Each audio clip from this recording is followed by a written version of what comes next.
Good morning, everyone. Hello, my name is Jennifer Waters, and I am part of the CNY fertility team. Happy to be here today. I have a couple minutes before I am going off to work, and I wanted to share with you some tips and advice information regarding what we know as the 2-week wait. Oh boy. Anyhow, I want to say thank you to the lovely woman that suggested this topic last week because it's something that I often think about, but oh geez, there's always something going on in the technology world. Okay. Whoopsie, saving changes. Okay, good. And broadcast. I believe things are still moving along here. Okay, good. Yeah.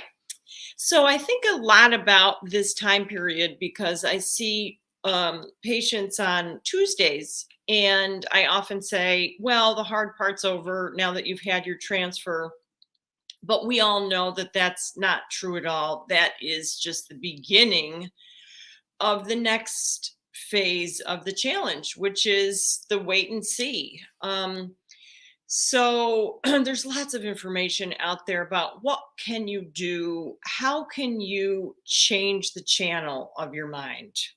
Right? These patterns that we've created in our thinking often go back for many decades. So we've all heard this phrase, worry is praying for what you don't want, right? And so it's easy to say that. Just stop worrying. Just think about what you want to create in your life. And we all know that that is challenging. These are deep patterns. When you think obsessively about something for a long time, you can't just change the channel and have it stay on that channel. So when I say change the channel, I mean really stop what you're doing, try to pay attention to your thoughts and your feelings, right? In Chinese medicine, the Chinese character for the heart and the mind, the brain are one. So we often separate out what we're feeling and what we're thinking, but we have to remind ourselves that it's very interconnected, right? So your feelings are creating thoughts, your thoughts are creating feelings. Which comes first? Who knows?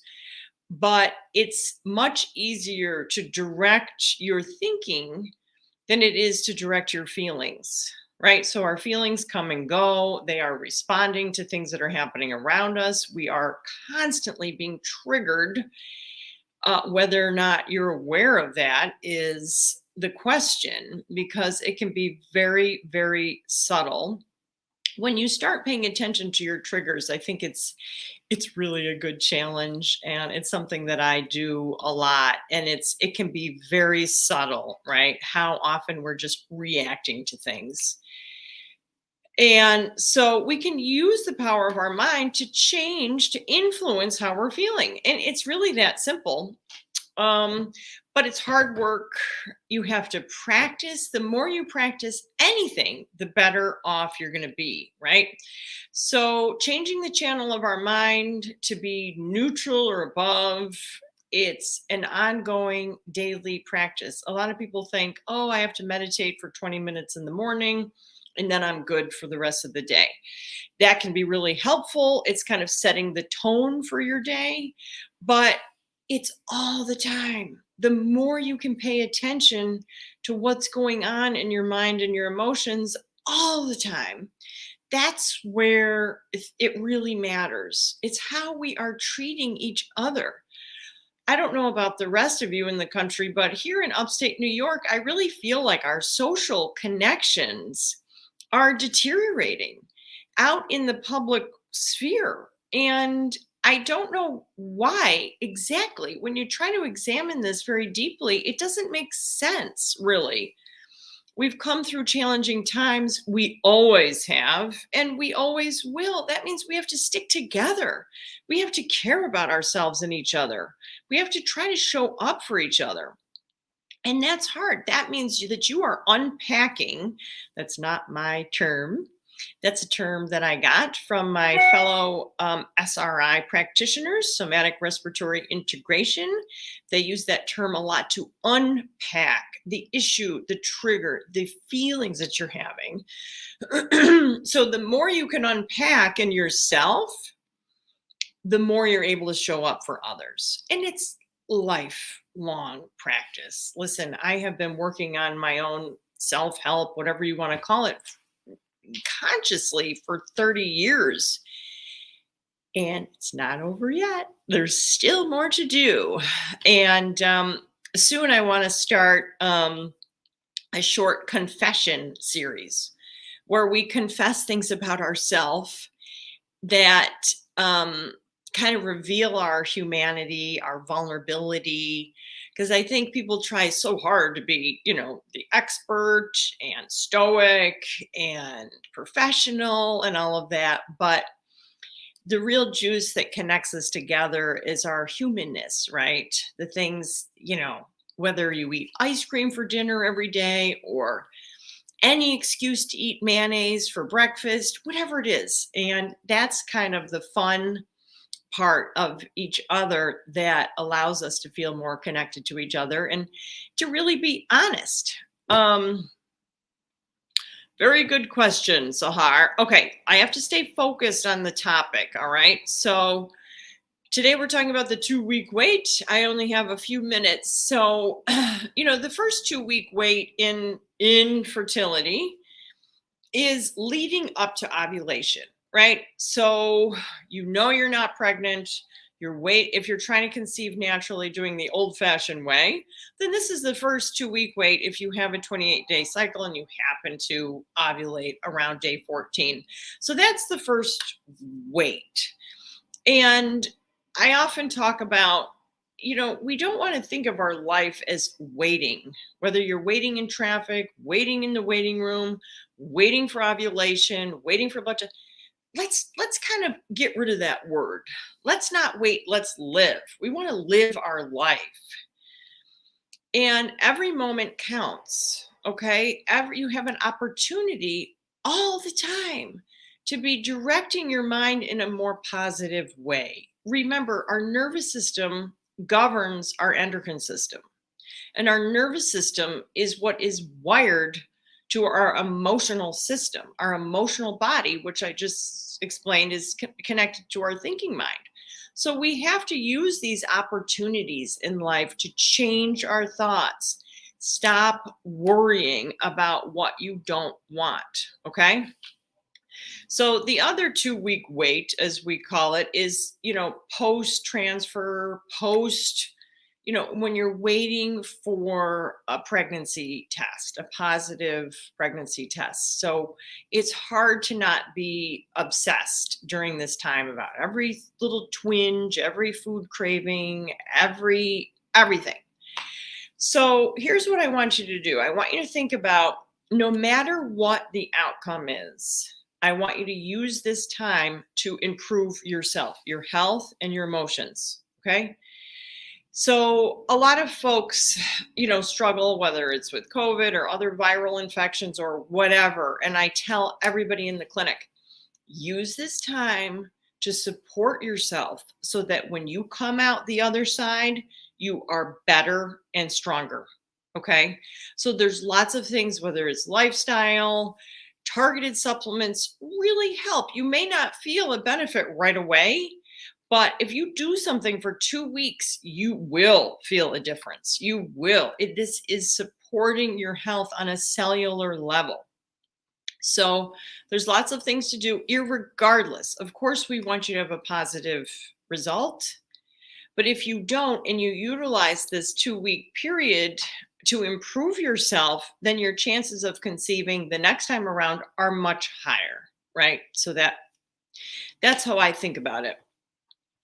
So what can you do? We talked about changing the channels of your mind, of your thinking. Meditation is, I think, one of those buzzwords. A lot of people talk about it now, not like back in the day when it wasn't as popular. It's very popular. And what I find, because I teach meditation inpatient at a drug rehabilitation center here in central New York. And I ask the folks doing detox every week, because it changes, because it's a 1 month program.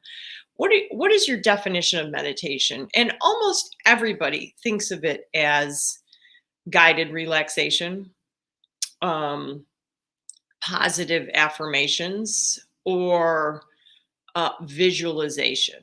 Like, let's imagine we're at the beach and feeling relaxed. And although all of those are very beneficial, and you get to decide what works for you, you have to have an affinity with whatever practices you're doing, or at least commit to something for a month and then see, did you benefit from these particular practices? Because there's a lot out there.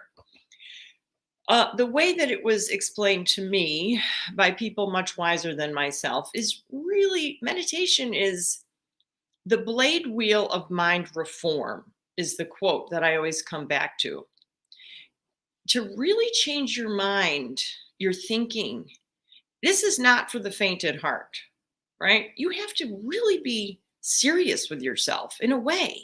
You can do it in a lighthearted atmosphere, but you have to cut off your negativity at the root.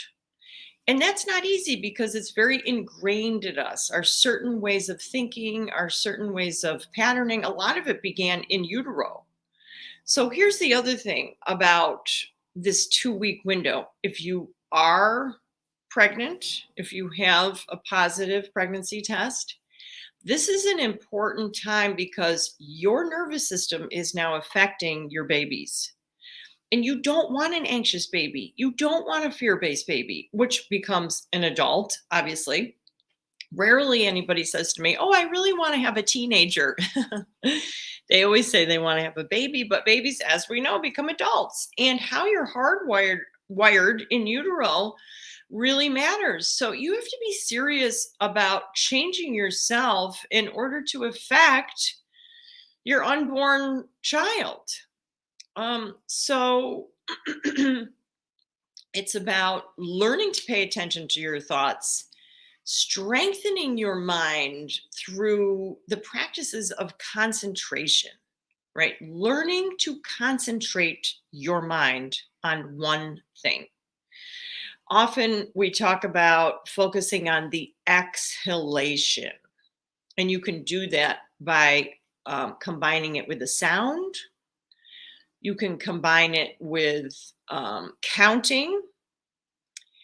Whatever you decide to do, choose one thing and do it well. So this is very potent vehicle for transformation. You may not see it right away, but I can tell you, having practiced focusing on focus itself, it's well worth the time. And we, as a society now, we are completely distracted. There are so many car accidents now, and we know it's all from distraction. It's terrible. So we have to even work harder now to offset the collective consciousness, which is being led into chaos and distraction. So we have to really get good at grounding ourselves, being clear what we're going to focus on, and how often, and how we're going to do it. What else? Laughter. I think this is a good time. This 2 week wait is a good time. Find things that make you laugh, please. There's some really good comedians out there. Don't watch these serious, horrible Netflix shows on serial killing and all of this stuff. We are co-creating our world. And I feel personally, Netflix and Amazon Prime and all of these big tech people have a responsibility to show things that are neutral or above, but not horrible. Because if 2 million people watch a show on mass murdering, collectively, we are creating this. I do believe this. So please be clear, be aware of what you're watching, what you're taking in. We don't want to create this kind of world. We have a lot of power collectively to influence our lives and our communities. So Self-care, there's lots of things that you can do in the self-care world depending on your time, your location, your budget, whether it's massage, Reiki, phototherapy, acupuncture. Use this time to improve your health. Tapping is another thing that I like. You can go on YouTube and look into the emotional freedom technique. There's great ways you can tap. It's all about moving your energy. When you get stuck in a groove, whether it's thinking or feeling, we have to get unstuck. And how do we do that? We move our energy. Remember, we are biochemical and bioelectrical beings. And all of that is connected to how we're thinking and feeling. Connection, focusing on, maybe you try to make new friends. This is what I do a lot, who reaching out to people that I haven't thought about for a long time, especially older people that may be more alone now, or they've lost their loved one, or they've lost their children to who knows what, accidents, overdoses, anything. Reach out. Use this time to not think so much about yourself, but think about other people who are in a similar situation or maybe even a more challenging one than you're in. It really helps to get out of your own way. Okay, so this information will be connected to my blog, which is on jenniferwaters.net. Common supplements. I love that. I have to tell you, Judith, that if I were to choose one supplement that's going to help fertility and implantation, it is wheat germ oil, believe it or not. Sign up for my newsletter and I will continue to discuss this. Wheat germ oil is amazing and people don't know about it. And it's really affordable. It's like $11 for a bottle. So I don't want to give a lot of medical advice. Email me if you have more questions. You are very welcome. Thank you for your interest in your life and your health and supporting each other. And email me if you have any topics you'd like me to discuss, and I will do my best. All right, take care.